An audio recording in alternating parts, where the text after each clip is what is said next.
Hey everyone, it's low carb and keto nutrition specialist Amy Berger bringing you keto without the crazy. One of my recent videos was about a problem that I know none of you have, which is sticking to keto consistently for the long term. None of you have that problem, so I thought I would just kind of do that video for fun.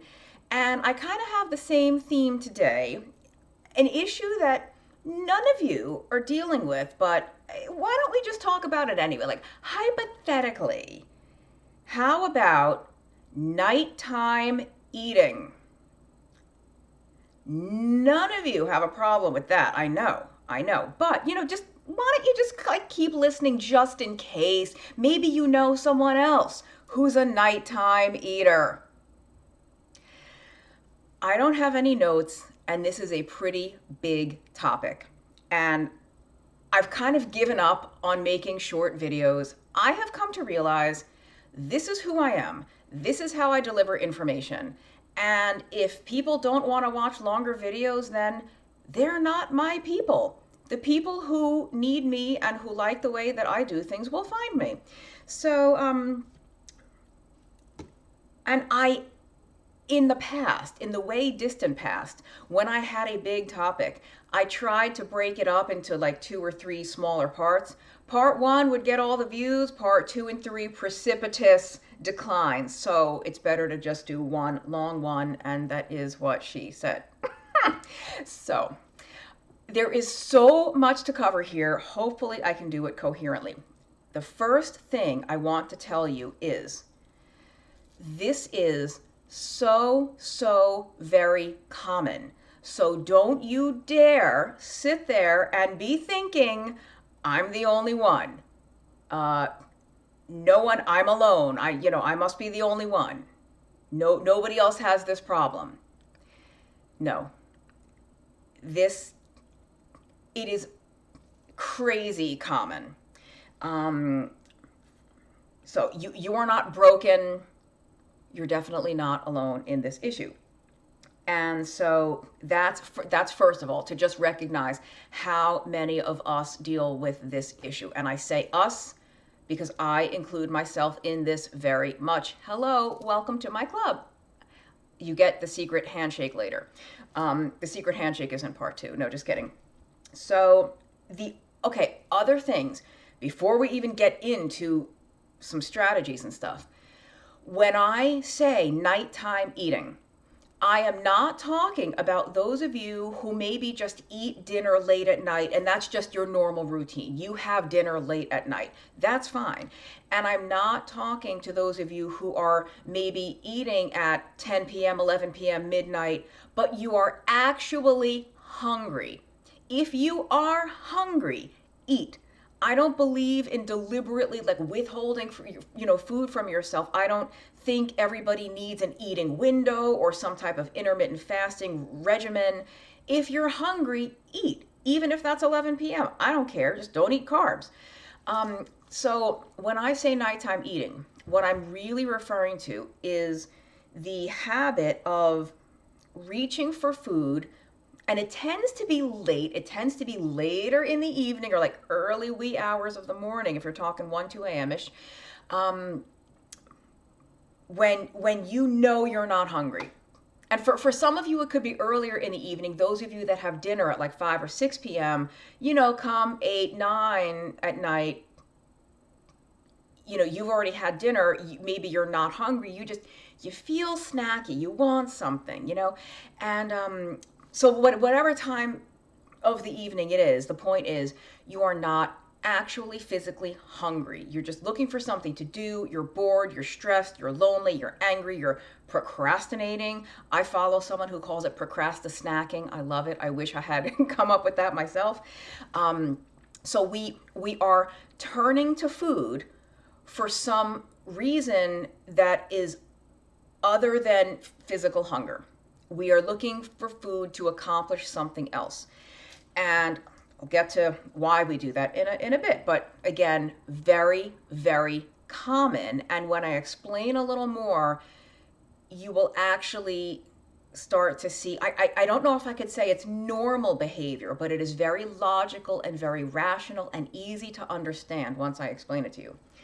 Before I explain some stuff, there are some books that I want to recommend to you. Those of you that have been watching my channel for a while have already seen these, but there's new people all the time, and maybe old timers need a refresher. There is a book called An End to Nighttime Overeating. And you can see it almost looks like a vampire type thing, because when do these demons come out? Most of us, I think, do pretty well during the day.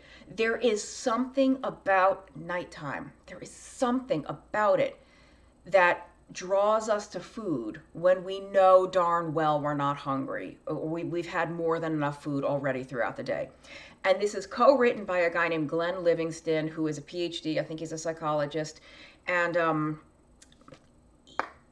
if you were to read this book, this is his second book. He makes it sound like you don't have to have read the first one to make sense of this. I disagree.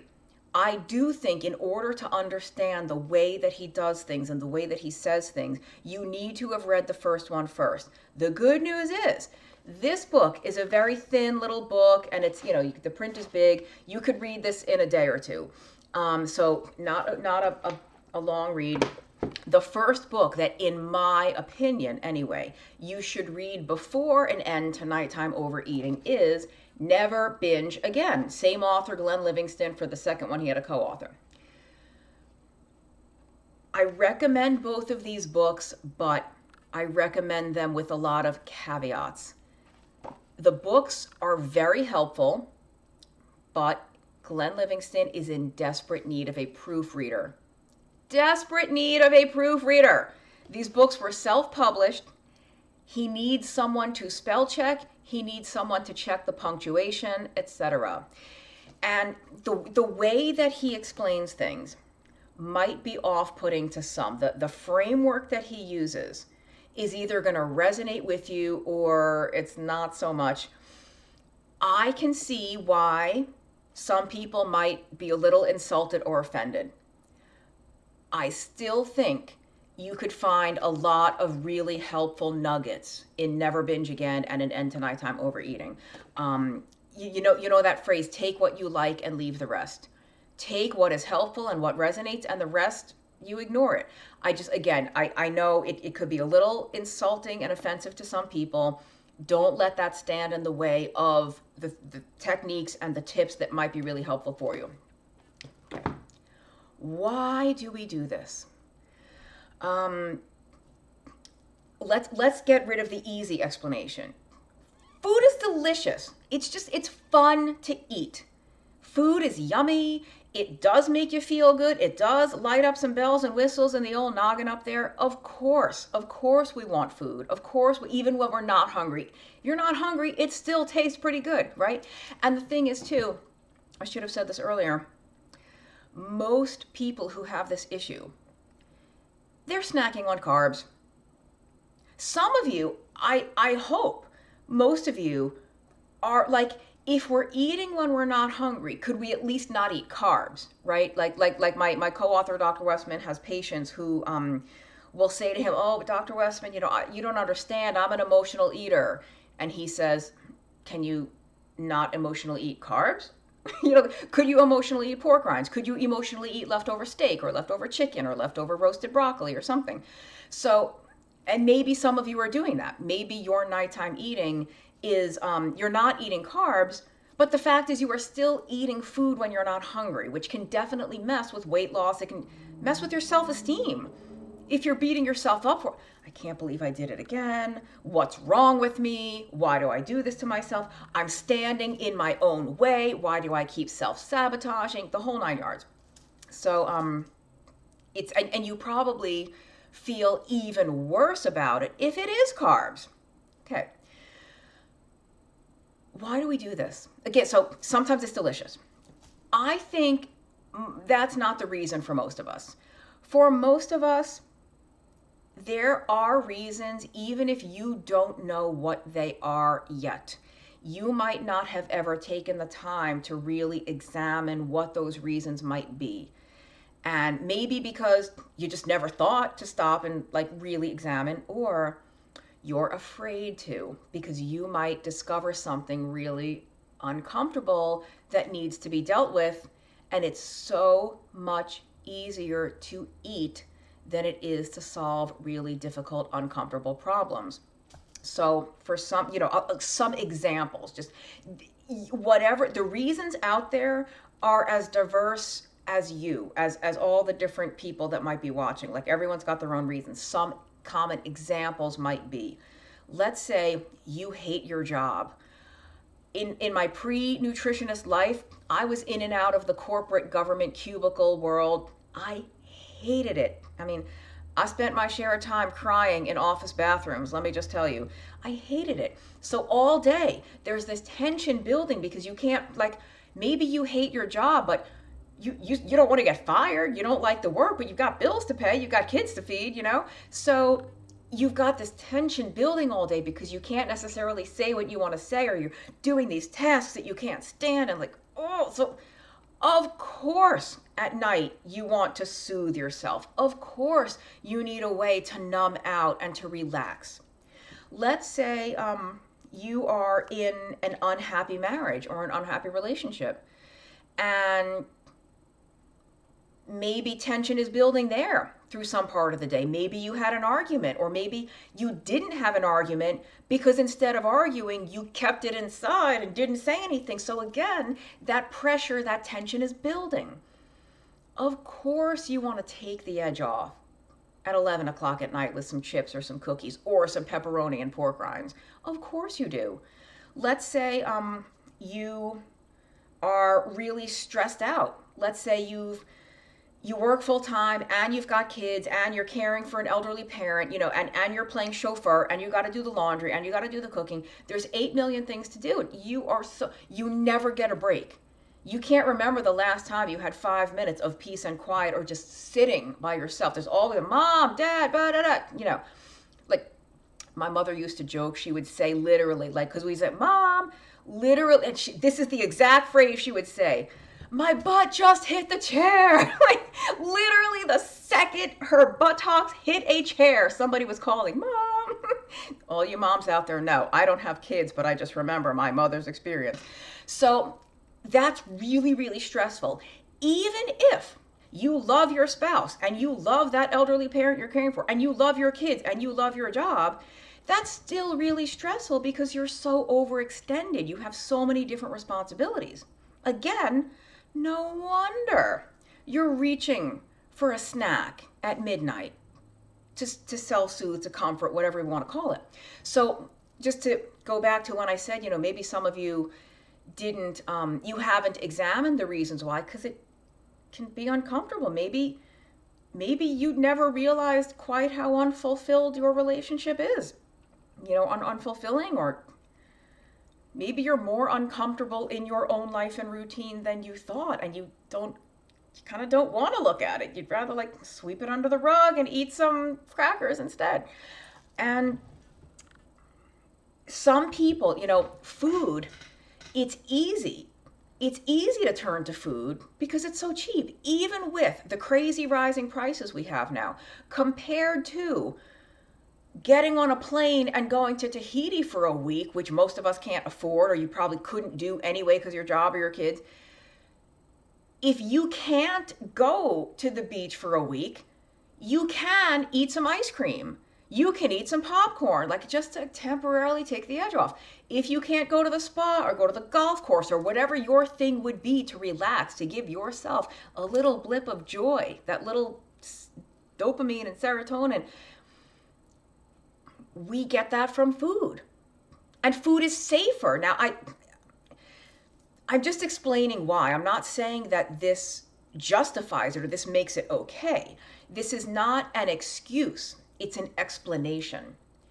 It's cheaper. It's easier food is accessible everywhere. It's easy to do this with food. Some of you don't drink at all, so you're not going to do it with alcohol. Or some of you you're like a social drinker, but you would never, like, it would be weird for you to just have a glass of wine or two on a Wednesday night or something. It's just not your thing. Some people get these emotions, the soothing, the comfort, the relaxation from video games. Even adults, there's people like, some people would use the word addiction, addicted to video games, pornography, shopping, gambling, especially online gambling. Any way that people can get this little hit or something that soothes them in some way or helps them escape, even temporarily, from whatever situation is making them want to escape. So when I said that none of this it's not an excuse, it's an explanation. So if you were to take some time to think about your routine, think about your life, think about your obligations and commitments, you might think, no wonder I'm doing this. Oh, of course I'm doing this. This makes perfect sense. I'm not stupid. I'm not an idiot. Like, I would never want to deliberately sabotage the progress I want to make, whether it's reversing my type 2 diabetes or losing weight or reversing my PCOS or my non-alcoholic fatty liver. I'm not a moron. Like, why would I do that? You're not. It's not a deliberate thing. This is, of course, we need that escape. When I was a kid, like, this was in the era before the Instant Pot, the new fancy pressure cookers. My mom had a really, really old school metal one that like would make all this noise on the stove and stuff, and smelled delicious, and it cooked good food, but it was an old school pressure cooker. What happens in a pressure cooker? Like, builds and builds and builds, and you have to release it, right? You have to like let that steam out. If we don't do that throughout the day, even in small ways, it builds and builds and builds and builds until you find yourself in the fridge at midnight looking at any possibility. And so it's perfectly reasonable. Of course you do that. It doesn't make you a bad person. You're not broken. There's nothing wrong with you. This, to me anyway, it's perfectly logical behavior. What we have to learn to do is find more constructive ways or less destructive ways to get that soothing and that comfort and that escape without food. And again, if you are hungry at midnight, eat. If you're hungry at 11 p.m., eat. I'm talking when we're not hungry. So we have to find other ways. And for some of you, it's almost impossible. You could, I don't know if there's like any doctors, any ER nurses or whatever watching my channel. You guys never get a break. You're on call for like 17 hours. You're lucky if you can even go to the bathroom. Like, maybe you have to wear a diaper, for goodness sake. Like, it's that bad sometimes. Or like teachers, you have to like schedule your pee breaks because it's so nuts. Like, you can never, I know teachers and stuff that have to time their fluid intake so that they can pee when they have a break. You don't want, anyway. Nobody needs to hear us talking about that. The point is, it might be really difficult, but you could try, or at least start thinking about ways that you could punctuate little periods of escape in your day. Like, remember that pressure cooker. If you were to release that pressure a little bit throughout the day, then it's no longer building and building and building until it reaches this breaking point at 11 p.m. or midnight or 1 a.m. So, and the method or methods that you would choose could be whatever works. Like, when I said I would cry in the office bathroom, that is not an exaggeration, not a joke whatsoever. It happened many a time. But I would also, I worked in like big office buildings. Sometimes it was enough to just get up from my desk and walk down the hallway, walk down the corridor. If there's a good coffee shop where you work, maybe depending on your work situation, if you're able to get up and go get a cup of coffee or something, like, physically remove yourself for a few minutes. Now, for you busy parents, or like let's say you're caring for loved ones or whatever, let's say you can't even get in your car and take a 10-minute drive just down the road to clear your head. Or you can't even go for a walk. Like, you need to be near the home in case there's an emergency or something. You could go in your car, in the driveway or the garage or whatever you have, and just sit in the car in silence. Like if that's what you need, is just the quiet with nobody nagging, mama, but you're there. God forbid if something does happen, little Timmy can come running out, mom, dad, whatever. But you're still, you got those minutes, but you are still there in case, like you're where you need to be in case something happens. There are a harder thing to do, but something you can learn to do, very hard but learnable, is that you can, if you can't remove yourself physically from a bothersome situation, can you remove yourself mentally and emotionally? If something really crazy is going on and you can't leave for whatever the situation is, can you just think about something else? Can you focus on something else? Like, oh, that video Amy did last week was so great. I should probably watch that again when I get home. There's a great thing to think about in the middle of that sucky office meeting. No. If you can't zone out, don't zone out. You don't want to be that person who wasn't paying attention at the end. Hey, Amy, what did you think? I don't know. Sounds good. And like, you know what I'm saying. Like, a lot of nighttime eating happens while we watch TV, or by TV could be TV, Netflix, Hulu, YouTube, whatever. You're sitting and watching something. And we're just so in the habit of snacking while we watch something. It's just what we do. It's like they just go together. But they don't have to. Could you test out, just a little experiment, could you test out for one night or 2 nights using the TV or the Hulu, the Netflix, to be that comfort and that soothing and that sense of escape without the food? Could you see if you could actually still get that emotional need that you need to have met? Can you have it met by the TV without the food? You could even, if you need to, maybe have a beverage, a sugar-free beverage, a glass of water, a glass of tea, decaf coffee, whatever, something that's not going to keep you up. And, for some of you, depending on what you like, I'm not into baths, really. For some of you, it could be a bath with candles and scented bubbles and all that. For some of you, maybe it's like working on puzzles or something. Maybe you have a quiet corner of the house where you do a puzzle, or like, I know a guy that actually builds model trains, like in his basement or something. And like, I know that's not, every time you talk about a guy in his basement, it sounds really weird, but I just like, people do this. If you have a workshop or something, you could be a crafter of some kind, a wood crafter, who knows? Wherever you go to escape, or just some other constructive way to pass time without food. And ideally, though, right, like we're looking for other ways to escape or to soothe or to comfort, because those are very, very important human needs, especially if you've had a difficult day, a difficult life situation.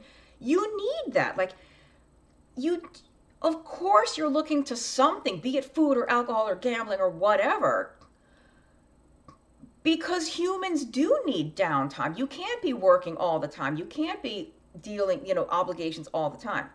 So sometimes midnight is the only time you get it, because the kids are asleep and you're not at work.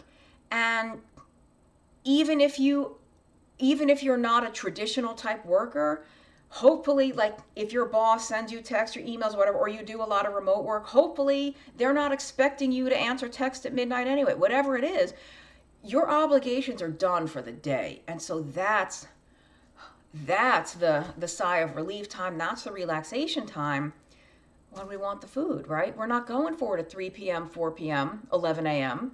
So I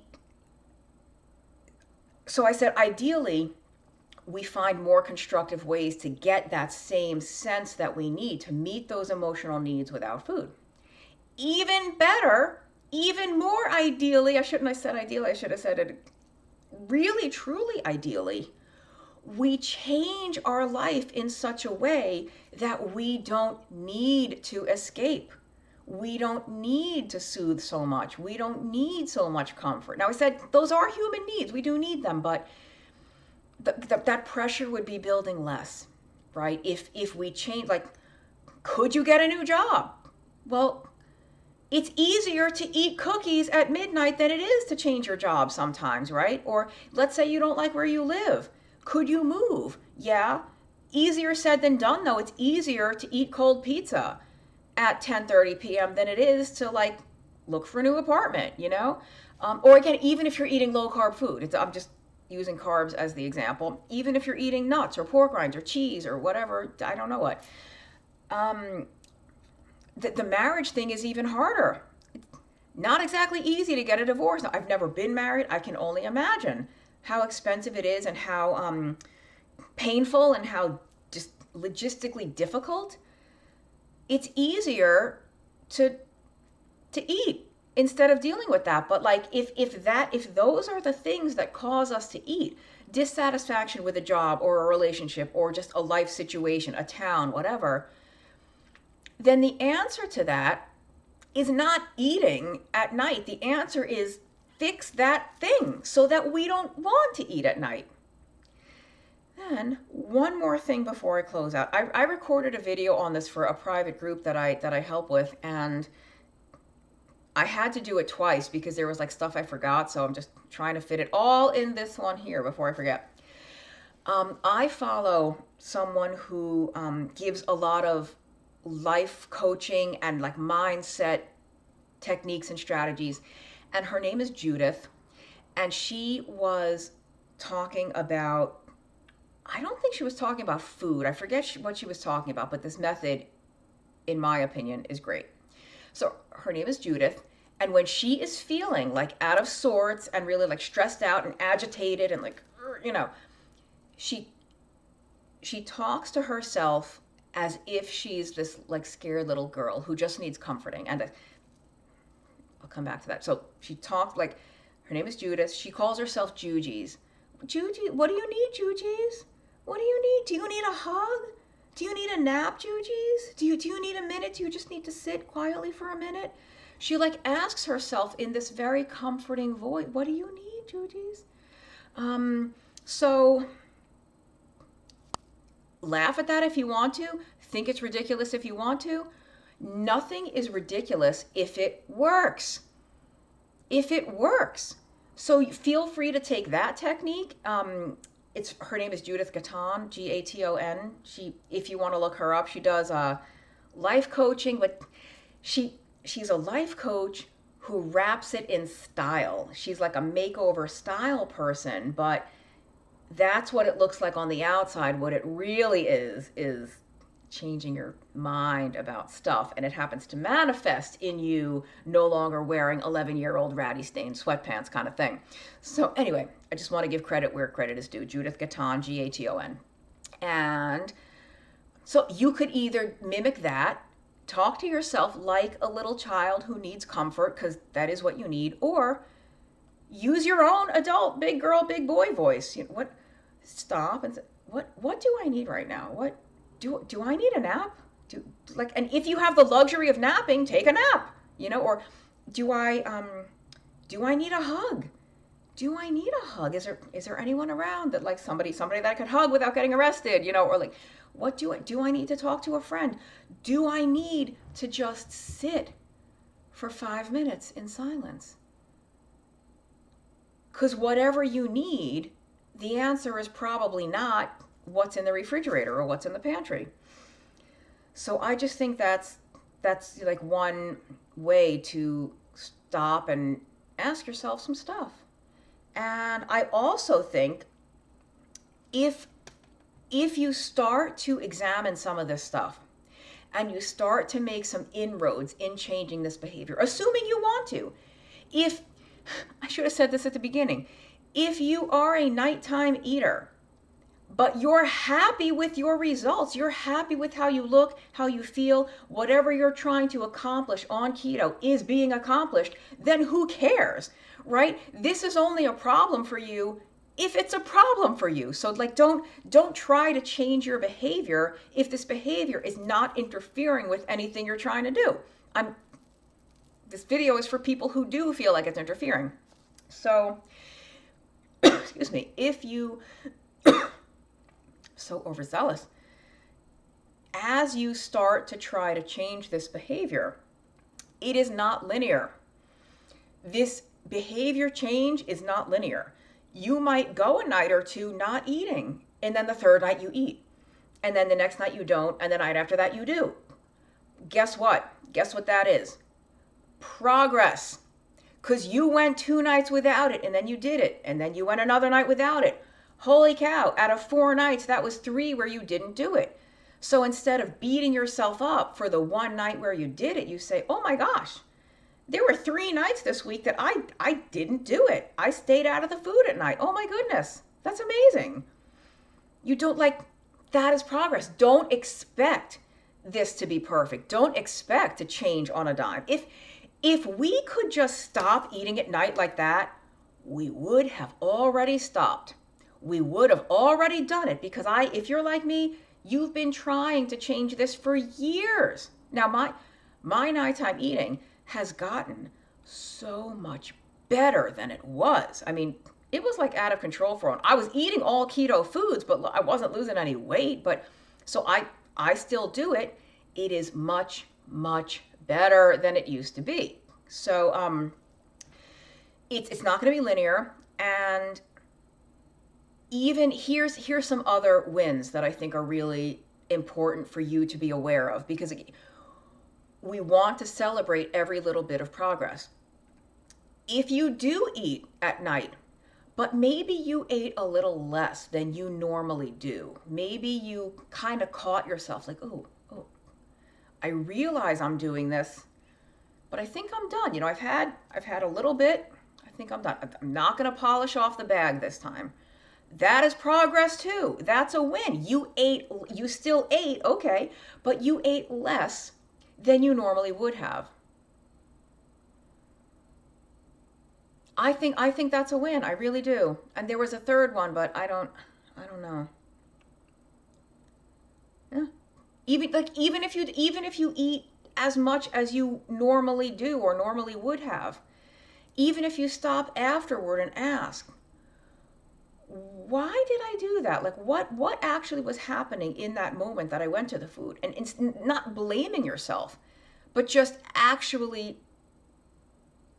unbiasedly asking, and examining, why did I do that? Instead of just self-flagellating and judging and feeling shame. Be honestly curious, oh, tonight, this evening, what was I feeling? Was I bored? Was I procrastinating? Was I watching TV and I'm just so accustomed to TV and food going together that I just went for the food without even thinking about it? All of this is progress. All of it. Don't expect to be perfect. And that way, when you're not perfect, you don't feel like a failure because you knew you weren't going to be perfect. So I'm gonna close this one out, I think, in a bit. Let me make sure I didn't forget anything. My friend CJ is watching now, laughing because I met her at an event recently in person, and she was saying something like she's in awe that I start these videos and I say, I don't have any notes, I don't know where this is gonna go. And then she said I speak so coherently, and I'm glad somebody thinks so. Hi, CJ. I think I covered everything. Yeah, I mean, step 1, what is step 1 always? Admitting you have a problem, or not admitting, we know, we admit, but being more aware. Being aware of this, being aware that there are actually logical, rational explanations for why we do this, even when we know it's harming us in some way, even when we know it's holding back where we want to get to.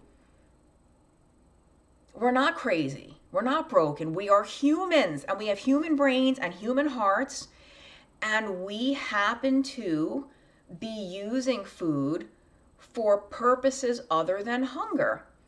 And we just have to get closer and closer to identifying what those reasons are, and is there something we can do about them?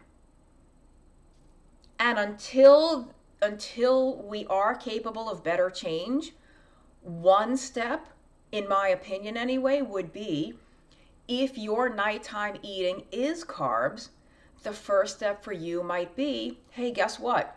ain't giving up the nighttime eating. I'm still going to eat, but I'm not going to eat carbs.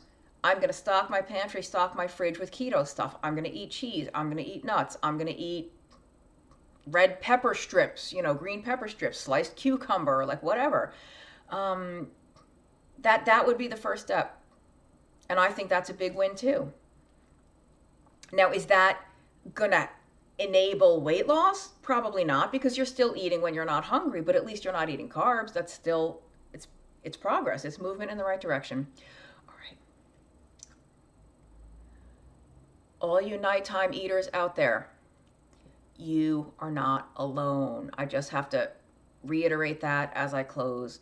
This is so common. You don't have to be ashamed. It's not crazy behavior. I think it's actually perfectly, insanely logical, rational behavior when you kind of consider everything I've said tonight. I think it's totally understandable why we reach for food. If we could reach for that vacation and wherever, I mean, I'm not really a beach person. I'd go to, like, I don't know, the woods or something, the mountains, but that's it. Never binge again, and an end to nighttime overeating if you are interested, with all those caveats. Problematic, but still really useful is what I'll say. These books are problematic, but still really useful. Thank you for watching. Hit that bell so you get notified when I have a new video, and subscribe to the channel, because why not? See you next time. Thanks for watching.